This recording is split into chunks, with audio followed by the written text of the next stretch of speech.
Howdy and happy Saturday. Week 4. Week 4 butts and guts.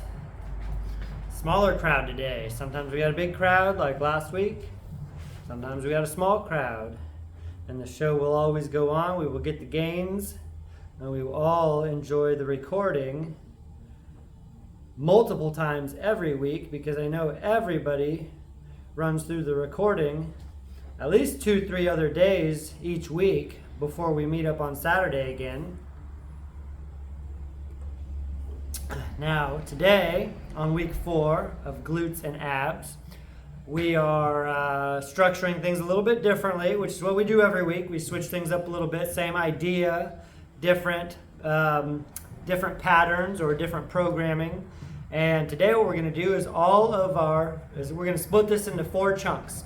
We're still going to accumulate our high volume, 200 reps of glutes, 200 reps of abs, but we're going to split it up into 4 quadrants or 4 quarters. And we're going to start on the ground, doing all of our butt stuff, all of our supine, lying on the ground, hip thrust stuff first. So we've got 5 different variations of bridges of hip thrusts. We'll get 100 reps in, 20 reps of each. And then we will move on to abs, where we will do our rotational work. So we'll most of those we're upright, doing our twisting, rotational plane, transverse work. We'll get all 5 of those exercises in. Then we'll go back to our glutes and get our second half of glute work in, our other 100 reps, where we'll do our standing squat lunge variations. And then we'll go back to abs, and that'll be our 4th and final quadrant, where we will hit our sagittal plane, more crunching type of conventional ab work. So you know that we've got 4 quarters, and so you'll get an idea of how far along we are in the workout. We're going to move through it pretty fast, just like we have been, because we're very familiar with these exercises on week 4, and that's part of the joy and the pleasure and the fun of following a program or a cycle, is that we become more familiar with what we're doing, so there's less unknown, less guesswork, and we know how to get to work. So without further ado, let's hop on the ground. We're going to start with our supine, laying down, hip thrusts. Now we've got, angle it down here a little bit.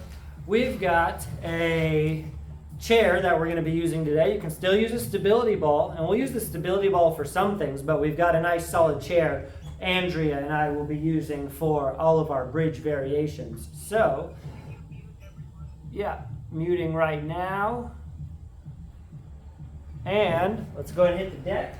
Make sure you've got a weight, something that you can put on your hips. So I'm going to give Andrea this med ball. We're going to elevate your feet on your chair or your bench or your ball. Your knees are going to be bent at 90 degrees. Knees at 90, heels up, shoulders down. We're going to get 20 hip thrusts. So let's start together. 3, 2, 1, and go. Thrust and squeeze, control. Thrust and squeeze, control. Getting up on the shoulder blades, tap the ground. Up on the scapulas, tap the ground. So we don't set your whole weight on the ground. We don't set all of your body weight on the ground. We just tap the ground, drive the heels in, back to 90 degrees. Or you see the knees extend a little bit as you thrust up, but they go back to 90 when you hit the deck. There's 10. Let's start to speed things up a little bit now. Squeeze, tap, squeeze, tap, squeeze, tap. Breathe. And breathe. Keep breathing. Breathe through it. 3 more now. Heels straight down into that chair or couch or bench or ball, whatever you're using. All right, there's 20. Now, we're going to switch. We're going to flip our bodies around now. And now the shoulders are going to be elevated on your elevation implement. So shoulders up, feet on the ground. Knees bent again. Let's go bent knees again. So we've got your weight in your lap. Load yourself up. Once again, we're going to go 10 reps slower, then 10 reps faster. So go ahead and descend and thrust up into our first rep. Squeeze. Get you a nice little pause rep at the top of each hip thrust. I tend to call everything bridges. Anytime we're laying down and thrusting up, I call it a bridge. However, when your torso is elevated, it's actually called a hip thrust. When you're down on the ground, it's a bridge. Kind of just call everything bridge variations. Applying even pressure into the feet on the ground. Notice how the whole torso is kind of tilting and teeter-tottering when Andrea thrusts up. She's starting her second half, her faster half. Pulse them out, speed them up. Once you get past 10, double time. Only a few more here. And there's 20. All right, you kind of see a pattern here. We're going to spin around again. Shoulders, torso on the ground, face up. This time, straight legs. Heels are up on your elevation apparatus. We've got straight legs. Load your hips. Get ready for our straight leg, heel elevated bridges. Here we go, 20 reps, and begin. Squeeze and tap. Squeeze and tap. Remember that we are always thinking about implementing posterior pelvic tilt at the top of all of these hip thrusts or bridge variations.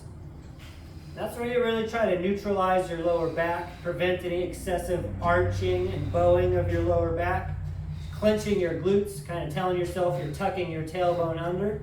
See, Andrea sped things up now because she's on her second 10. Once you get to rep 11, you double time it, speed it on up.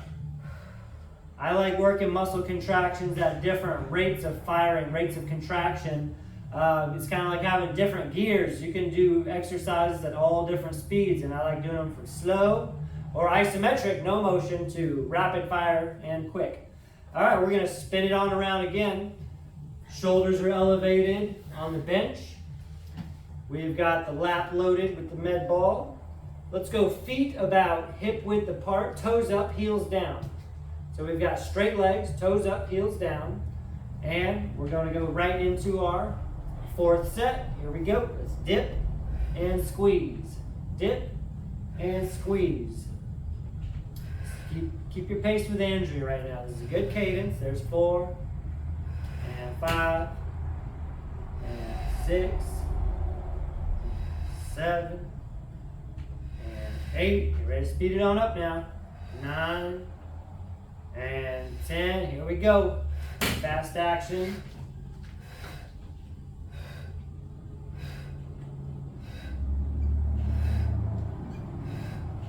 2 more. There's 20. All right. We are 80 bridges deep. And our 5th and final bridge variation will be our frog bridges. I'm going to keep Andrea where she's at for today. Torso elevated. But now, our frog bridges, remember, we externally rotate the hips. We open up like a butterfly. We wedge your feet together.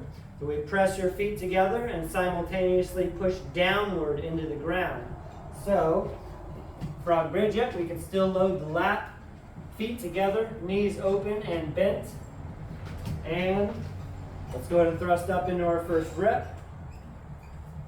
Even with this frog bridge, where we're working more of the external hip rotators and glute medius, we are still focusing on a posterior pelvic tilt at the top of every rep.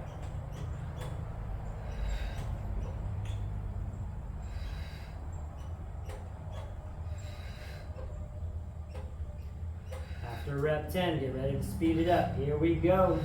Double time. Tap the ground. Remember, don't set yourself down, but tap the ground.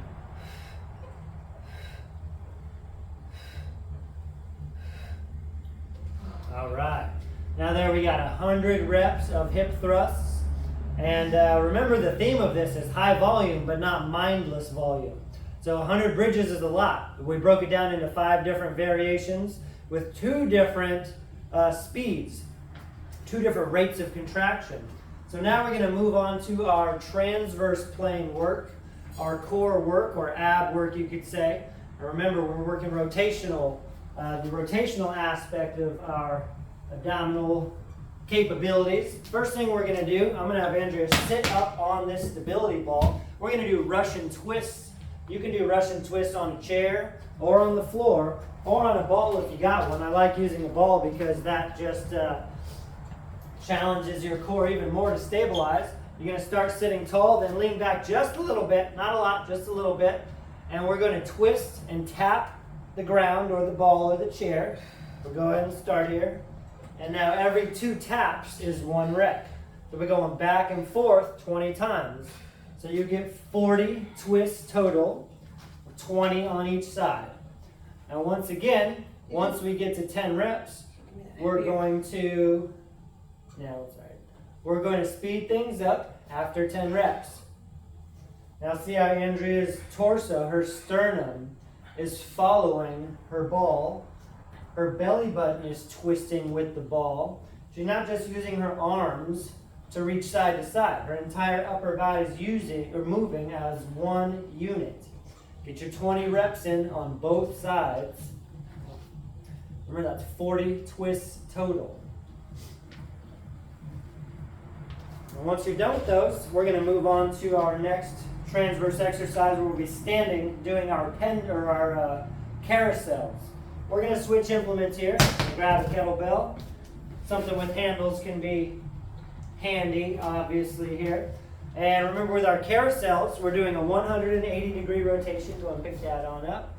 A 180-degree rotation while holding the kettlebell just a little bit off your body. Feet are about shoulder width apart, soft knees.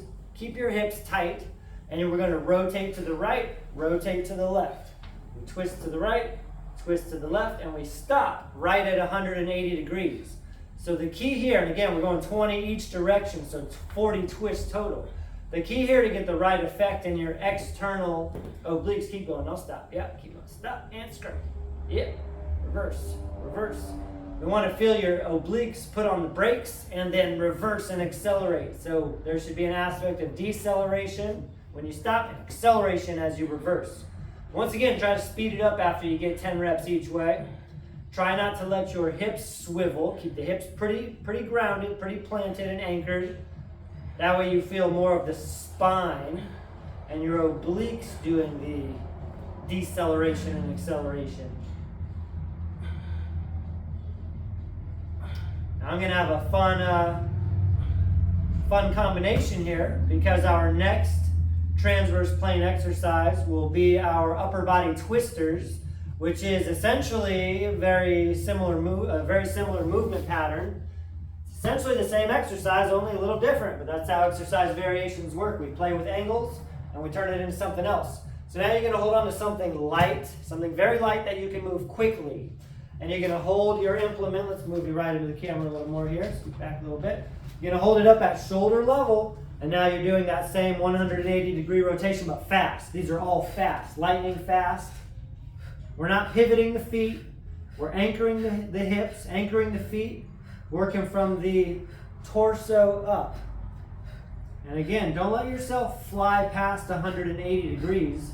We want your core musculature to stop you and reverse you.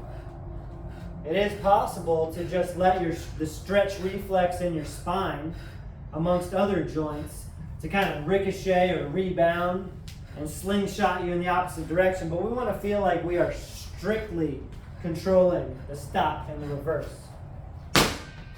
That's a pretty fast exercise, even when you're doing 40 reps. All right, next up we're going to hit the deck for our lower body twisters. That's the exact opposite, the lower body version of this exercise. So let's put your head down here on the ground, feet off the mat. Once again, we're using the stability ball. You're going to put the stability ball in between your ankles. Legs are straight.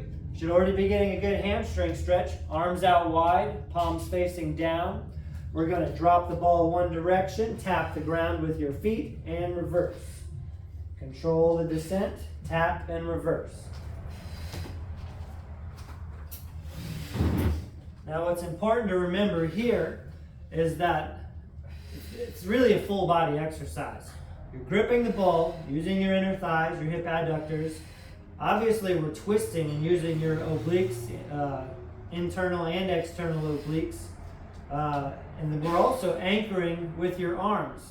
You need to anchor with your hands, pressing down into the ground using your triceps and shoulders in order to keep your shoulders against the ground as much as possible.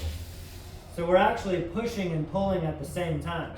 You pull with your lower body and with your obliques to reverse and lift the ball up and over. You push into the ground with your hand to keep you anchored. So feel that effect, that you're pushing with your upper body and pulling with your lower body. This is week 4, so we're really taking it to the limit. We're going to go 20 each direction, but on this second half, Andrea's already there. We're going to turn these into partial reps. Only lower it down halfway, reverse. We're going to speed them up. Halfway, reverse. Halfway, reverse. So you see now we've sped things up and we've turned this into a partial rep, which is called, it can be classified as a mechanical drop set. Mechanical drop set means we change the range of motion or the angle of operation here to give you a benefit and an advantage in your leverage. And that really helps on something like these. These are very challenging, harder than they look. And even though we're doing partial reps here for the second half, it's still very challenging.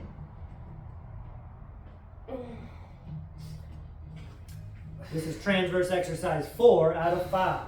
Oh, I almost had my inner thighs. A lot of inner thighs, yep, a lot of hip abductors. You might feel it more from gripping the ball in between your legs than the actual core work, but I'm sure you feel it in both areas. Now stay on the ground because the 5th and final transverse exercise we're doing, good old-fashioned bicycle crunches. Never going out of style with the bicycle crunches. So let's go fingertips on your ears, not behind your head, fingertips on your ears. And we're going opposite elbow to opposite knee. Let's start slow. So here we go. Let's rotate, elbow to knee, elbow to knee, elbow to knee, elbow to knee. Look to the left, look to the right. Look to the left, look to the right. We're going slow. We're pausing our reps. Slow and pause, slow and pause. We're pedaling it out, we're pedaling it out. Get ready to speed it up. After this next rep, we're going to speed it up. Still going elbows and knees. Here we go. Speed it up. Twist and twist, twist. Double time. Remember, 1 repetition is twisting both directions. So don't count each twist as a rep. You got to go right and left for that to be a rep. And to do 20 true reps, we got to twist 40 times. All right. Now, doesn't make it easy. The burn doesn't go away, but switching gears and speeding up the cadence of your exercises, your reps, certainly helps you get through it faster, and it also can help keep the quality of your reps higher because it lessens the duration of the exercise. So, and now we're moving on to our leg stuff again, our glute stuff, but we're standing. Remember, these are all compound exercises. Because we're standing and doing squat and lunge variations, these are really full lower body exercises, but we're doing lower body exercises that emphasize, or we're doing variations that emphasize on your posterior. So the first thing we're going to do are box squats. You're going to need to sit on a chair. So let's start sitting. You're going to need a big old heavy weight. So hold this in front of you, goblet squat style. This is a box goblet squat. Now remember, on every single rep, we're going to lift your heels off the ground, and then you're going to stomp to stand up. So we're all sitting down to start. We've got your weights loaded. Take a breath. Inhale as you lift your feet. Exhale as you stand up. Sit back down. Inhale, lift the feet. Stomp, exhale, and stand. So tell yourself, stomp to stand. Let's spread your stance out a little more. There we go. And really emphasize on leading with the hips. Sit back. It's a hip hinge dominant exercise, posterior chain dominant exercise, and leading with the hips and sitting back as far as you can emphasizes on what we're going for here.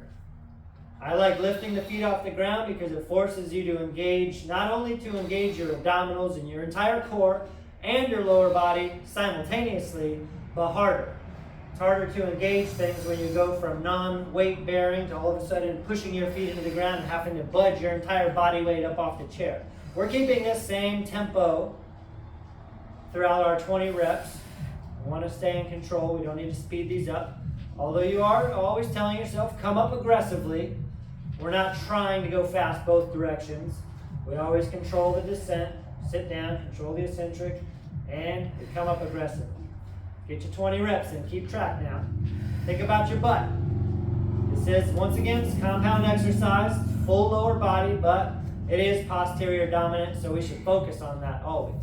All right, the next exercise we're going to do are our side lunges. So let's go ahead and hop on up. I'm going to have Andrea hold her kettlebell down in between her legs for this. Now I said side lunges, but today's side lunge squat variation is actually going to be a Cossack squat. We did these a couple weeks ago. Take an extra wide stance, like kind of oddly wide. There we go. This is a good one to keep the weight down low. Now you're going to squat and descend towards one leg. Come back up like you're making an upside down V. Squat and descend towards the other leg. You may tap your weight against the ground or against your foot if you get it there. You don't have to, but it might get there. And so you'll see how we're making kind of an inverse or an upside down V shape. We always stand up, block it out, squat. Get yourself a nice hip adductor stretch in. Shift the weight to the outside of your foot. And every time you stand back up, we should be pushing outward, away from you. Abducting, pushing out through the side of your foot. Now once we get 10 on each side, we're going the distance today. Then we'll speed it up. Because we're counting side to side as one rep today. Which means in total you will get 40 squats, 20 on each side. And you can see that Andrea has kicked it up from second to fourth gear, I would say. This is still a squat, so when you shift to the side, you sit back. From the profile, when I'm looking at her from the side, it looks like she's doing a back squat. I can't even tell she's doing a side lunge, side Cossack squat. From the profile, she's sitting back, and it looks to me like she's doing kind of like a box squat, where she's sitting back in a chair, because this is still a hip-dominant exercise, even though we're adding a little frontal plane side-to-side motion in. Nice. So, we've been doing some banded squats, but we've got a special treat for you today. Today we're going to do some pulsing squats or some sticking point squats. So this next set, we will, once again, we'll hold a weight. That kettlebell works great up in the goblet squat position. You don't have to have a weight. Pulsing squats are very challenging as is. And what we're going to do is take about a hip to shoulder width stance. We're going to descend all the way down into the depth of her squat, and then we're going to pulse out the bottom half of her squat for 20 reps. This is a fast exercise because you're only addressing a partial range of motion and you're pulsing. So let's come on all the way down first, all the way to the bottom, and then I'm only going to allow her to come up halfway. So come on up to my hand, to my hand, to my hand, right there, and back down. And we're going fast. There's 2, 3, 4, 5. That's the bottom half squat, 6. And the bottom half is deeper than you think it is. We're halfway, and we're already going fast. We'll try to speed it up a little bit more. Push, inhale, push, inhale, push, inhale, push. You're a spring, you're a piston. Think about that. Straight down, straight up, straight down, straight up. Yeah, get your 20 reps in. We like some sticking point training. Nicely done. Let's go ahead and nix the weight for this next exercise. And what we're going to move on to are our low creeper cross back lunges.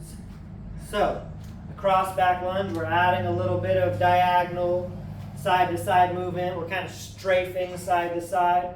And I really like cross back lunges for the injury prevention aspect of it, although you're certainly building strength and you're building muscle. Building strength where it ain't. That's what we do. All right, so Andrea, this is one of her favorite lower body glute exercises, so she knows what to do. So watch her, watch the model here. Yeah. See how she's staying down in her creeper position. She is never standing up, and that is a requisite component of these creeper cross back lunges. Now we're not going to kick these up from 3rd to 5th gear. We're just going to keep it at a nice moderate pace. under control. We don't want to get erratic when it comes to shifting side to side, down in a lunge. But that could be questionable if you lose control with your ankles, knees, and hip stability. Now you may have guessed it. We are doing 20 reps each direction. That's 40 total, which might sound like too many reps. But as we've said before, that really takes no more than about a minute when you're going at this pace Andrea's going. So tell yourself you're doing a minute of cross back lunges if you're scared of the number 40 for some reason.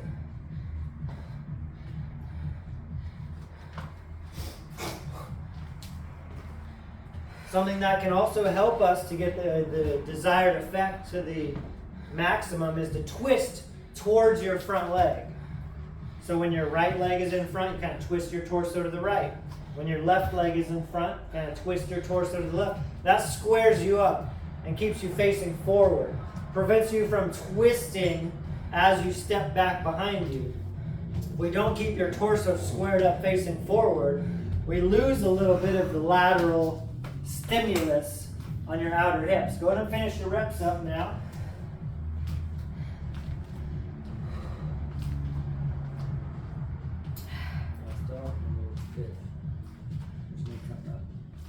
All right, and we've got one more standing exercise. I want to finish with finish on a strong note, a simple note, an effective note, and we're going to hit an iso squat. So, gotta love that. I can almost hear Andrea giving herself a high five, hooting and hollering when I said iso squat. We are going to hold this for 45 seconds. Now I'm doing an iso squat too, but in a different way.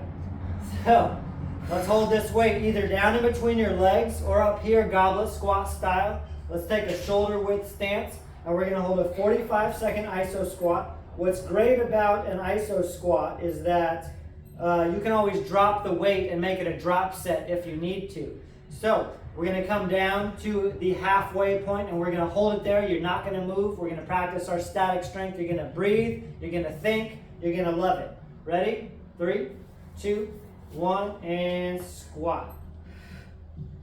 All right, so a little bit lower. Right there. All right. Now, one great thing about isometric work is that you can really think about your muscular contractions. You can think about engaging your quads, your glutes, your hamstrings, your calves, keeping your core tight. A squat is still an ab exercise. Remember, everything's an ab exercise when you're doing it correctly. We've only got 10 seconds left. Hang in there, breathe. Think about your weight distribution. Weight's evenly distributed in your feet. You're staying low. You're not coming up. And time. Oh, all right. That is the sound of success.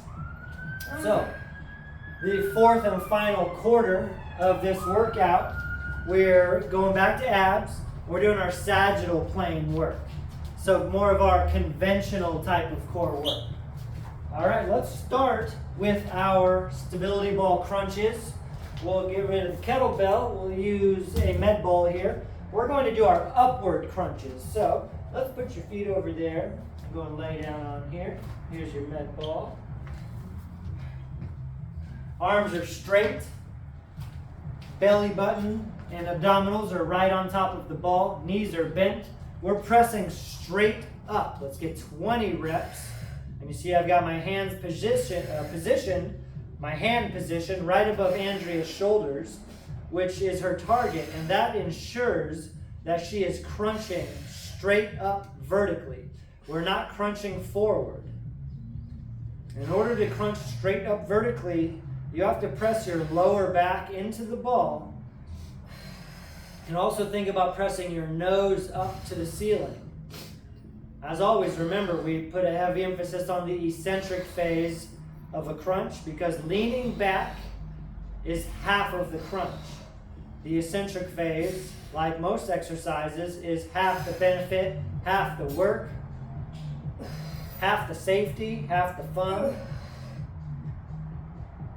Nice and controlled. We don't speed these up and turn it into a teeter-totter. We don't want to start just swinging back and forth like a seesaw. We want to keep them under control.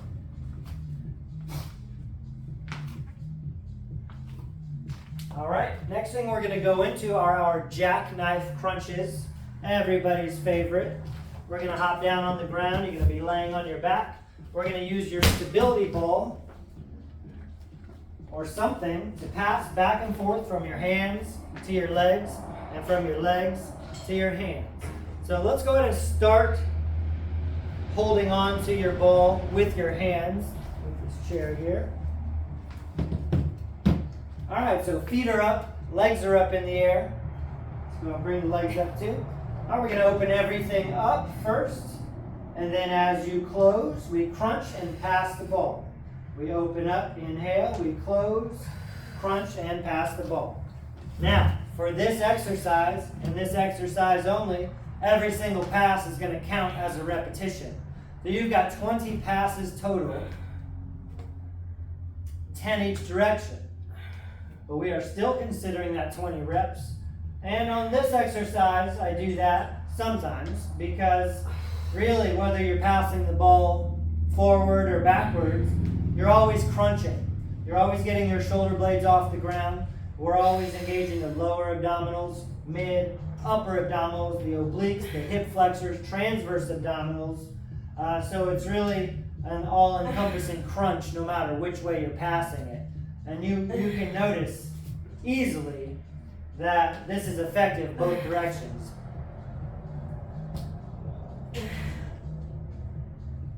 We're essentially doing 3 exercises in one here. We're doing leg raises, we're doing crunches, and we're doing like a hip abduction ball pass.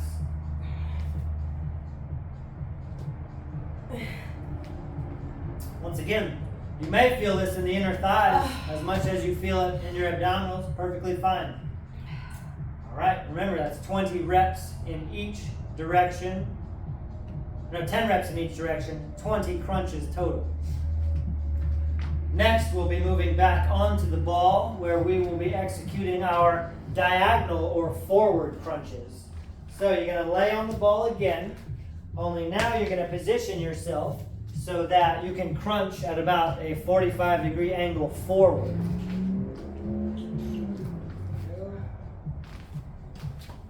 So you won't be as far back on the ball. So let's see, Andrea's laying down, and she's going to roll a little bit more forward than last time. All right, arms up in the air, and we're crunching forward. Here we go. Lean back. Lean back. Now, it's easy to think about the crunch, and we do want to think about the crunch, but really what gives us the most benefit here is thinking about the negative. Doesn't mean you have to do a super slow eccentric. Just don't skip the controlled descent. Go. Speed it up just a little bit. Once again, pressing your belly button down into the ball, your spine, your lower back down into the ball. Keep yourself anchored. Knees are bent at about 90 degrees.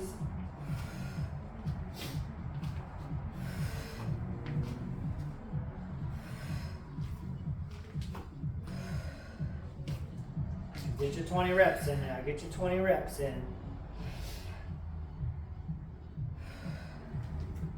All right. We are cruising right through this.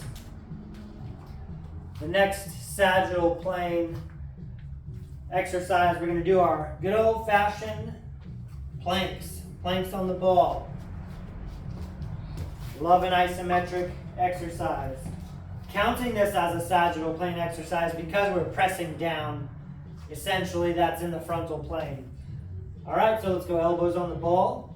You can also do these elbows on the ground. This is a 1-minute plank, same as last week. Ain't no thing for us. Here we go, and we are underway. Now, planks can go one of 2 ways. You can think about how much they suck, how much your shoulders are burning, how much your abs are burning, how heavy you're breathing, how long it's lasting, or you can run through all of your bases and you can think about every component of the plank, because this is as full body as any exercise. Everything is engaged. You're pressing your hands down into the ground. You're pressing your elbows away from you. You're spreading your shoulder blades, protracting your scapulas. You're flexing your abs like someone's going to punch you in the stomach. You're squeezing your butt, never letting the glute contraction go.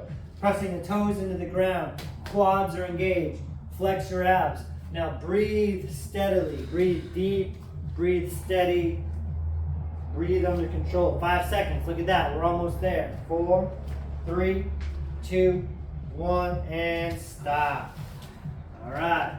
The minute's going to go by no matter what. But you can either think about how much it sucks and let things fall apart, or you can think about all your ducks and keep them in a nice little line as Mama Duck jumps over the waterfall.